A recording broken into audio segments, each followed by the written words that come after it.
कल हम लोग पीएच स्केल के बारे में पढ़े थे। आज जो हम लोग पढ़ेंगे क्या चीज के बारे में? लवण के बारे में। तो पीएच स्केल में कोई प्रॉब्लम नहीं ना है, पहचान लोगे ना कि किसकी अम्लीयता कम है, किसकी अम्लीयता ज्यादा है। जिसकी ध्यान इतना ही रखना है कि जो जीरो के जितना नजदीक वह विलयन उतना अम्लीय होगा। जो विलयन का पीएच मान 7 के नजदीक होगा इधर से अम्लीयता की ओर से, तो वो उतना दुर्बल अम्ल होगा। और जिस पीएच का मान 7 के करीब किधर से भस्म या क्षार की ओर से, वो उसकी क्षारीयता उतनी ही कम होगी। और जिसका 14 के ज्यादा नजदीक होगा उसका क्या होगा? भास्मी क्या होगी? अधिक होगी। आज जो हम लोग पढ़ेंगे क्या? लवण के बारे में, कि लवण होता क्या है। तो हम लोग इसके बारे में थोड़ा सा पहले भी पढ़ चुके हैं कि जब अम्ल और भस्म आपस में अभिक्रिया करता है तो क्या बनाता है? लवण और जल का निर्माण करता है। ठीक है, समझिए। कहता है कि ये जो लवण है किसके किसके? अम्ल तथा भस्म की अभिक्रिया से लवण तथा क्या होता है? जल का निर्माण होता है। तो जैसे मान के चलिए, जैसे HCl है, हाइड्रोक्लोरिक अम्ल है, और ये क्या है? NaOH, ठीक है ना। ये आपका क्या है? अम्ल है। कौन सा अम्ल है? हाइड्रो क्या क्लोरिक अम्ल है, ठीक है। और ये आपका जो ये क्या है? आपका भस्म है। ये क्या है आपका? इसका नाम क्या है? सोडियम हाइड्रोक्साइड, है ना। ये क्या किया? अभिक्रिया किया। क्या किया है? अभिक्रिया किया है। तो अभिक्रिया करने के बाद क्या? NaCl प्लस क्या? H2O। ये जो NaCl आपका है ये क्या है? सोडियम क्लोराइड, हाँ, जो क्या है? लवण है। जो क्या है आपका? लवण। और ये आपका क्या है? जल है। तो यही यहां पर कहता है कि जब अम्ल और भस्म आपस में क्या करेगा? रासायनिक अभिक्रिया में भाग लेगा तो लवण और जल का क्या होगा? निर्माण होगा। और भी है, जैसे HCl है, मान के चलिए, प्लस क्या? KOH। यहां पर क्या बनेगा? क्या बनेगा यहाँ पे? KCl प्लस क्या? H2O। ये क्या आपका? हाइड्रोक्लोरिक अम्ल। ये क्या? Potassium hydroxide. रासायनिक अभिक्रिया में भाग लिया, क्या बना? Potassium chloride. और क्या? जल का निर्माण किया है। सब एक ही बात दिमाग में बैठा ले। और इसी को उदासीनीकरण अभिक्रिया भी कहा जाता है। क्यों उदासीन कहा जाता है? क्योंकि देखिए, ये जितने भी तत्व है, ये सारे के सारे तत्व क्या है? आयनिक बंधन से बने यौगिक है। नहीं, ये आपका जो हाइड्रोक्लोरिक यौगिक है, या सोडियम हाइड्रोक्साइड है, या पोटेशियम हाइड्रोक्साइड आपका जो यौगिक है, ये सारे के सारे क्या है? आयनिक बंधन से बना हुआ क्या है? यौगिक है। अब आयनिक का मतलब क्या? कि एक इलेक्ट्रॉन का त्यागेगा तो दूसरा क्या करेगा? ग्रहण करेगा। आप लोग को पढ़ना है, आयन पढ़ाएंगे कि आयन को कैसे पहचानेंगे। ये हम फर्स्ट क्लास में भी आप लोग को जब इलेक्ट्रॉनिक विन्यास पढ़ा रहे थे तो समझाए थे। अब इसको जैसे कैसे पहचानिएगा कि ये मान के चलिए आयनिक है, जैसे कि मान के चलिए N, देखिए क्या है? HCl है। H जो Cl है, तो क्लोरीन का परमाणु संख्या कितना होता है? 17। हाइड्रोजन की परमाणु संख्या कितना होता है? 1। तो ये क्या करेगा? तो इसके पास 2, 8 और 7 इलेक्ट्रॉन रहता है, इसके पास 1 इलेक्ट्रॉन रहता है। ये क्या कर देता है? ये पूरे इसको दे देता है। इसका भी अष्टक पूरा हो गया। अब इसके भी बाहरी कक्षा में क्या इलेक्ट्रॉन? 0 हो गया। तो ये यहाँ पर आयनिक बंधन या क्या? H प्लस और Cl क्या? माइनस, ठीक है ना। क्योंकि ये आयन में बदलता है। कौन कौन? हाइड्रोजन आयन और क्लोरीन आयन। एक पर प्लस रहता है, एक पर माइनस रहता है। तो यहाँ भी जो ये जो आपको बना है ना, ये जितने भी बना है, ये सारा का सारा क्या है? आयन से बना हुआ यौगिक है। यानी क्या? आयन के लेन और देन से बना यौगिक है। इसलिए इसको उदासीनीकरण भी कहा जाता है। उदासीनीकरण का मतलब क्या? कि हम भी त्याग दिए हैं, आप भी त्याग दिए हैं, दोनों के क्या? प्लस माइनस दोनों क्या? बराबर हो गया। ना आपके पास कोई आवेश है, ना मेरे पास कोई आवेश है। आवेश मतलब समझते हैं ना? चार्ज। न आपके पास कोई चार्ज है, ना मेरे पास कोई चार्ज है। आप पे प्लस है, उतना ही मेरे पास क्या था? माइनस था। दोनों क्या हो गए? न्यूट्रल हो गए। दोनों क्या हो गए? न्यूट्रल हो गए, एक दूसरे को क्या करके? ले और दे करके। तो ये आपको समझना पड़ेगा कि इसको उदासीनीकरण अभिक्रिया भी क्यों कहा जाता है। तो ये समझ गए कि लवण किसको कहते हैं कि जब अम्ल और भस्म आपस में क्या करता है, रासायनिक अभिक्रिया में भाग लेता है, तो लवण और जल का क्या होता है, निर्माण होता है। अब यहाँ क्या है बच्चों कि हमें विभिन्न प्रकार के लवणों के बारे में क्या करना पड़ेगा, पढ़ना पड़ेगा। जैसे हम लोग साधारण नमक खाते हैं, व्हाइट नमक खाते हैं ना, वो भी क्या है, लवण है। तो उस लवण कैसे, आखिरकार उसको कैसे बनाया जाता है, उसे कैसे प्राप्त किया जाता है, या मान के चलिए यही लवण थोड़ी है। जैसे मान के चलिए हम लोग ब्लीचिंग पाउडर है, वो भी लवण है। ब्लीचिंग पाउडर में भी क्या होता है, लवण का मात्रा होता है। जैसे मान के चलिए सोडा, सोडा भी एक ही प्रकार का थोड़ी होता है, एक होता है खाने वाला सोडा, एक होता है धोने वाला सोडा। तो सब जितने भी है ये सब में क्या है, लवण की मात्रा क्या होती है, उपस्थित होती है। और सभी लवणों के बारे में हम लोग क्या करेंगे, बारी बारी से क्या करेंगे, पढ़ेंगे। ठीक है ना। तो लवण के बारे में समझ गए कि लवण किसको कहते हैं कि जब अम्ल और भस्म आपस में रासायनिक अभिक्रिया में क्या करता है, भाग लेता है, तो लवण और जल का निर्माण। जैसे में हाइड्रोक्लोरिक अम्ल सोडियम हाइड्रोक्साइड के साथ क्या अभिक्रिया कर रहा है, क्या बना रहा है, सोडियम क्लोराइड, जो कि लवण है और जल बना रहा है। यहाँ पे क्या हाइड्रोक्लोरिक अम्ल पोटेशियम हाइड्रोक्साइड का क्या अभिक्रिया कर रहा है, तो यहाँ क्या पोटेशियम क्लोराइड, ये लवण है आपका, ये क्या है, लवण है। और इधर क्या बन रहा है, जल, ये आपका क्या है, भस्म है, और ये क्या आपका अम्ल है। इस प्रकार से अम्ल और भस्म जब आपस में रासायनिक अभिक्रिया में भाग लेता है, तो लवण और क्या, जल का निर्माण होता है। क्लियर है, आगे बढ़े। इसका नाम लिख लेना तुम लोग, ऊपर तो लिखा है हाइड्रोक्लोरिक, इसका नाम लिख लेना क्या, पोटेशियम, पोटेशियम हाइड्रोक्साइड। और ये आपका क्या बन रहा है, पोटेशियम क्लोराइड। आगे और भी एग्जाम्पल है, जैसे देखिए NaOH प्लस क्या H2SO4, ये रासायनिक अभिक्रिया में भाग लेकर क्या बनाता बच्चों, NaHSO4 प्लस क्या H2O।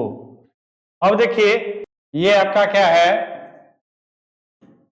सोडियम हाइड्रोक्साइड, ये आपका क्या है बच्चों, सल्फ्यूरिक अम्ल। और ये जो आपका है बच्चों क्या है, सोडियम बाई सल्फेट, या इसी को कहा जाता है सोडियम हाइड्रोजन क्या सल्फेट।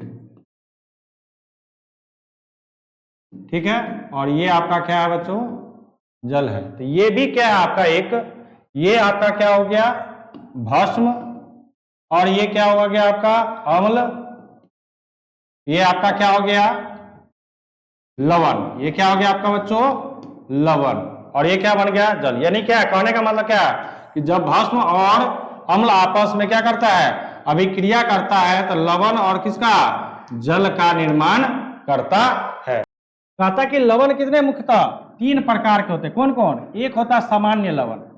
सामान्य लवण का मतलब क्या है कि वैसा लवण जिसमें हाइड्रोजन आयन और हाइड्रोक्सिल समूह यानी क्या OH आयन नहीं होता, उसको क्या कहते हैं हम लोग, सामान्य लवण। देखो क्योंकि हम लोग पीछे आर्हेनियस के सिद्धांत के अनुसार ये लगातार पढ़ रहे हैं कि जिसमें भी H+ या H उपस्थित होगा वह अम्ल होगा ही होगा, और जिसमें OH- होगा वो भस्म होगा ही। यहां पर कह रहा सामान्य लवण में कि ना हमको H+ वाला चाहिए, ना ही हमको क्या OH- वाला चाहिए। तो जिसमें ये दोनों ग्रुप उपस्थित नहीं होगा उसको हम लोग क्या कहेंगे, सामान्य लवण कहते हैं। ठीक है, कोई दिक्कत नहीं है। जैसे में अभी जैसे हम लोग पढ़े NaCl,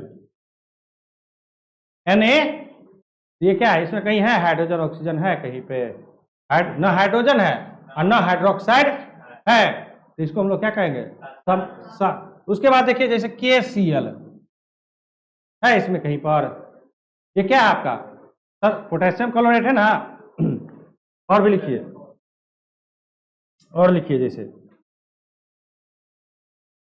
नाम भी लिखते चलिएगा।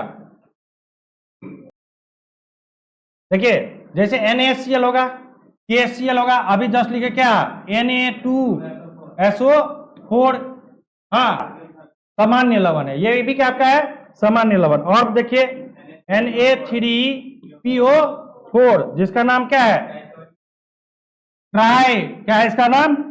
देखिए ट्राइसोडियम, ट्राइसोडियम का मतलब क्या है? ट्राई मतलब 3, हाँ आप क्या है ट्राइफॉस्फेट है, क्या है ट्राइफॉस्फेट है। ये भी आपका क्या है कौन सा लवण? सामान्य लवण। और बताइए जैसे KNO3 पोटेशियम नाइट्रेट है, कॉपर सल्फेट है, हाँ उसके बाद क्या NH4 और क्या Cl, ये सब जितने भी है ना ये सारे का सारे क्या है सामान्य लवण है, ये सारे का सारे क्या है सामान्य लवण है। तो सामान्य लवण का पहचान क्या हुआ कि ना H+ वाला चाहिए ना OH वाला चाहिए।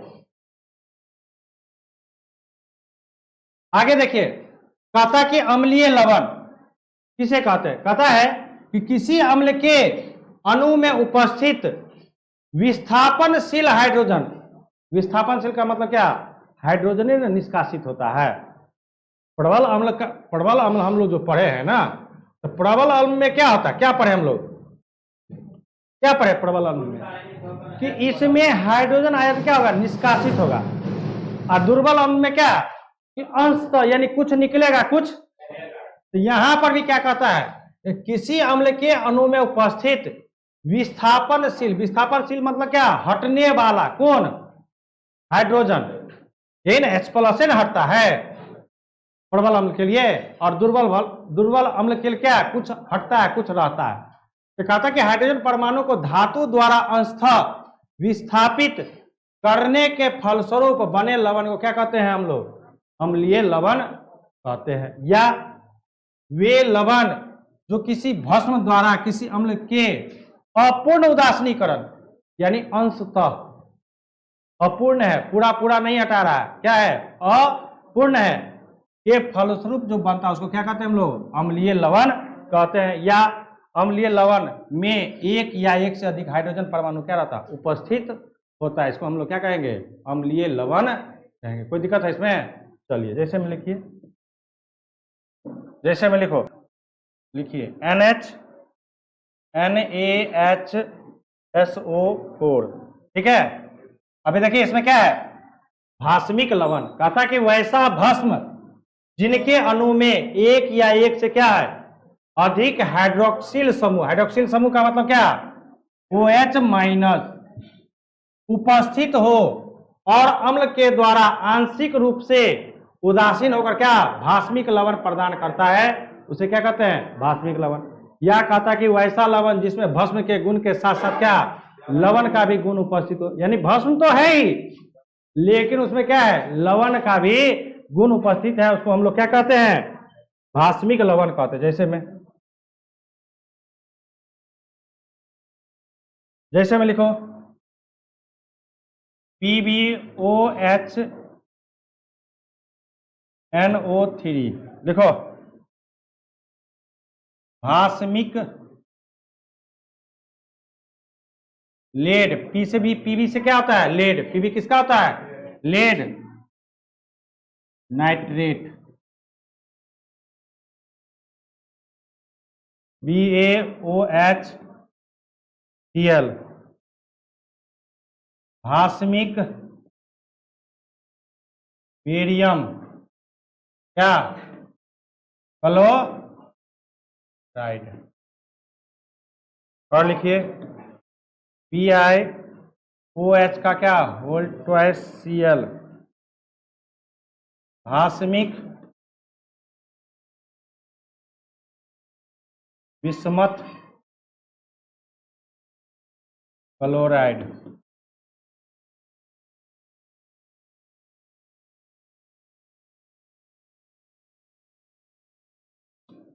CaOHCl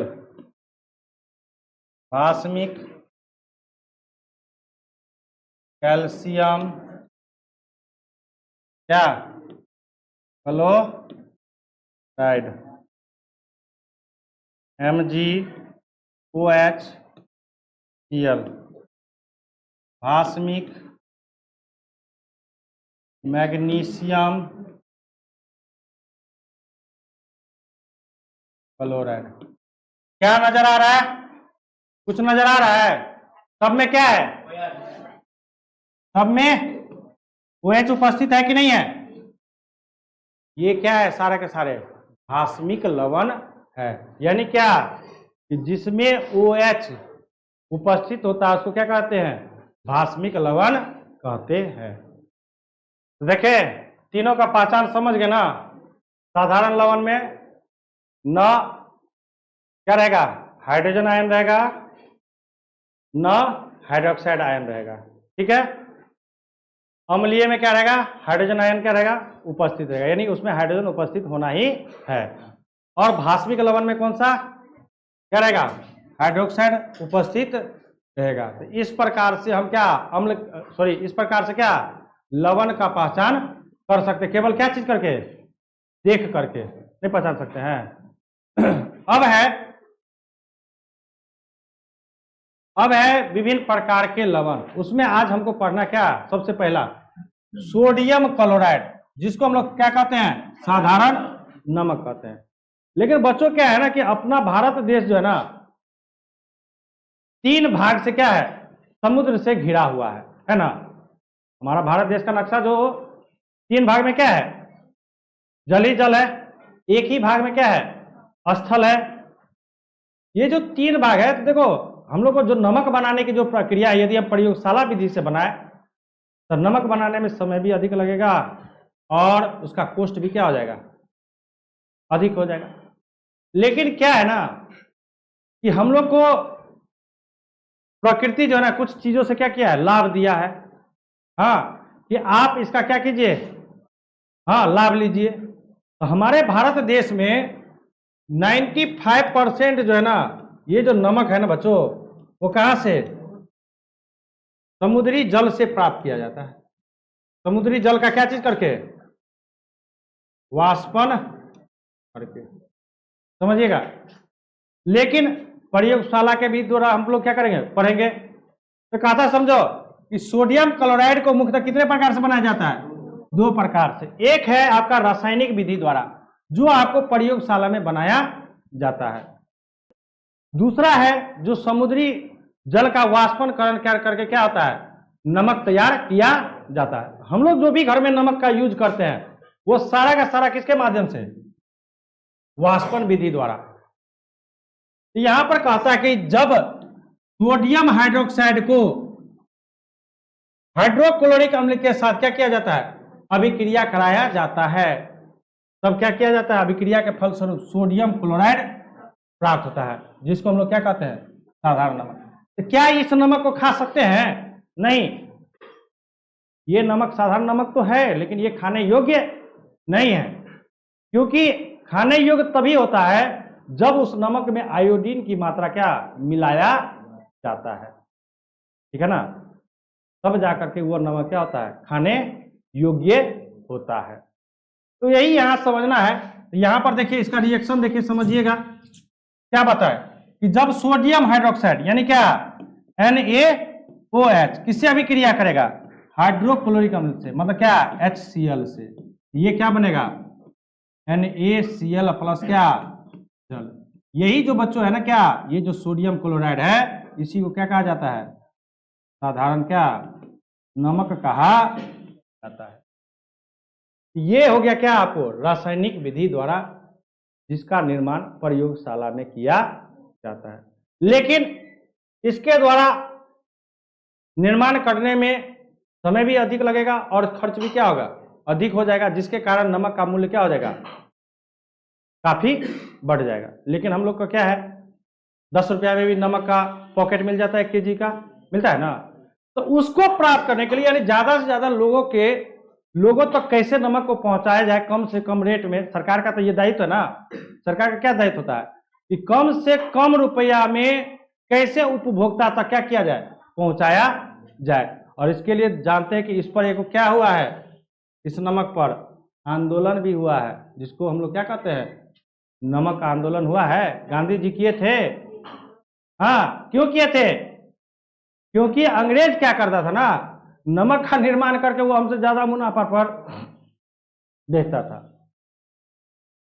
तो गांधी जी बोले कि सामान मेरा ही, सब कुछ मेरा ही, अब मेरे ही देश के वासी को क्या होगा, नमक ज्यादा रेट में मिलेगा।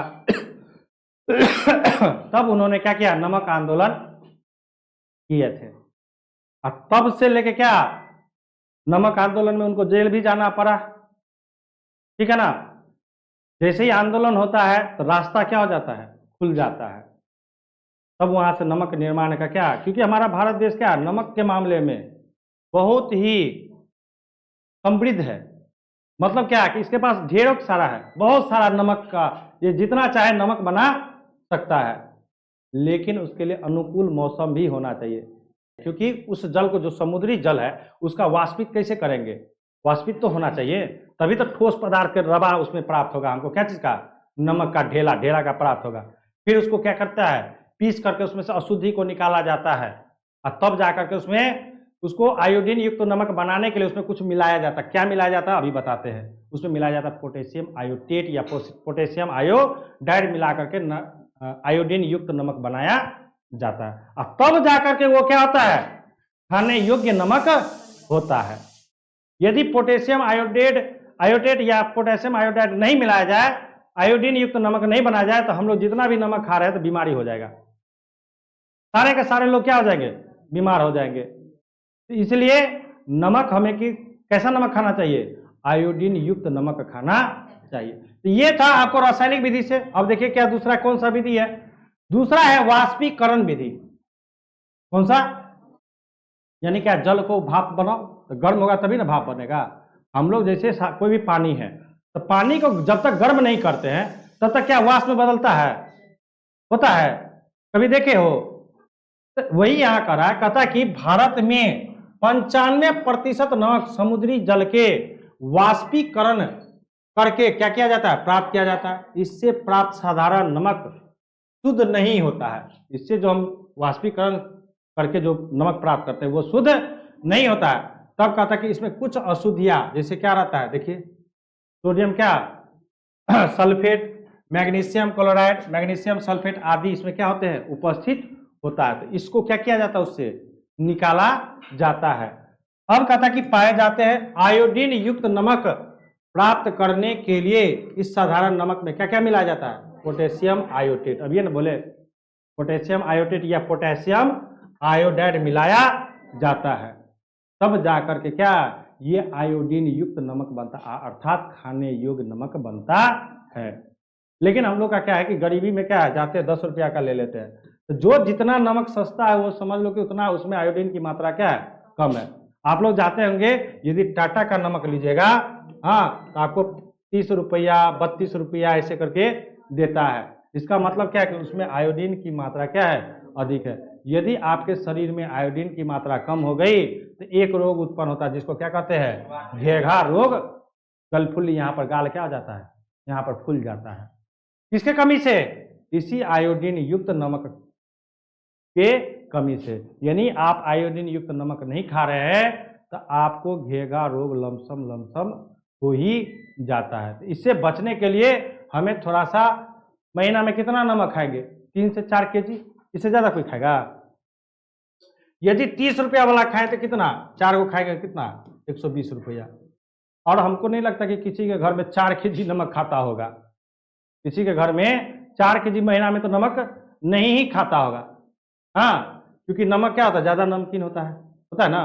कम, जितना दो सब्जी में, और जितना नमक कम खाओ उतना हमारे शरीर के लिए क्या है, लाभदायक। क्यों, क्योंकि नमक क्या करता है, हमारी हड्डी और हमारी मांसपेशियां क्या करता है, कमजोर करने का काम करता है। इसलिए आज के लोग जो ज्यादा कमजोर, देखता है ना कि थोड़ा सा भी बच्चा कोई गिरता है टूट जाता है उसका हड्डी। क्यों, इसका मुख्य रीजन यही है कि आज हम लोग नमक से बने हुए चीज जो है ना बहुत ज्यादा खाते हैं। नहीं खाते हैं, जितना भी देखिए कुरकुरे चटपटा है, नमक की मात्रा क्या होती है? अधिक। भुजिया, नमक की मात्रा क्या होती है? अधिक। समोसा बाजार का खाते हैं, नमक की मात्रा क्या होती है? अधिक। कचौड़ी पकौड़ी जो भी खाते हैं बाजार का, उन सभी में नमक की मात्रा क्या होती है? अधिक होती है, जिसके कारण हमारे शरीर का हड्डियां क्या होती है? दिन प्रतिदिन कमजोर होते जा रही है। इसलिए हमें कम से कम जितना नमक हमको खाना चाहिए उतना ही हमारे स्वास्थ्य के लिए क्या है? लाभदायक है। अब जो है आपका, अब कहा था कि नमक का उपयोग कहाँ कहाँ, तो नमक का देखिए भोजन बनाने में डेली करते हैं। फिर अचार के परिरक्षक के रूप में, अचार में ज्यादा नमक इसलिए डाला जाता है कि उसको ज्यादा से ज्यादा दिन तक क्या कर सके? सुरक्षित रखा जा सके। नहीं तो नमक में क्या होता है? फफूंदी लग जाता है। थोड़ा सा भी पानी का मात्रा गया, फफूंदी उसमें क्या होता है? लग जाता है। तो इसलिए उसको भी रक्षा करने के लिए, किसको? अचार को, किसे? खराब होने से बचाने के लिए में भी क्या? नमक का ज्यादा प्रयोग किया जाता है। कोई भी आप अचार खाइए, सब में नमक की मात्रा क्या होती है? अधिक होती है कि नहीं होती है? होता है ना। फिर है साबुन बनाने में नमक का प्रयोग किया जाता है। हम लोग जो साबुन जो लगाते हैं शरीर में, कपड़ा में, उसमें भी क्या? नमक का प्रयोग किया जाता है। फिर कहता है कि इसका उपयोग उद्योग में क्लोरीन, हाइड्रोक्लोरिक अम्ल, सोडियम कार्बोनेट इत्यादि बनाने में भी किया जाता है। नमक का देख ले, उद्योग में भी इसका काम किया जाता है। किस किस चीज को बनाने के लिए? क्लोरीन को, हाइड्रोक्लोरिक अम्ल को, सोडियम कार्बोनेट को, इस सब का उपयोग किया जाता है। किसमें? नमक को का प्रयोग किया जाता है इन सब चीजों को बनाने में। कहां पर? उद्योग में। क्लियर है? तो आज आपको यहीं तक है।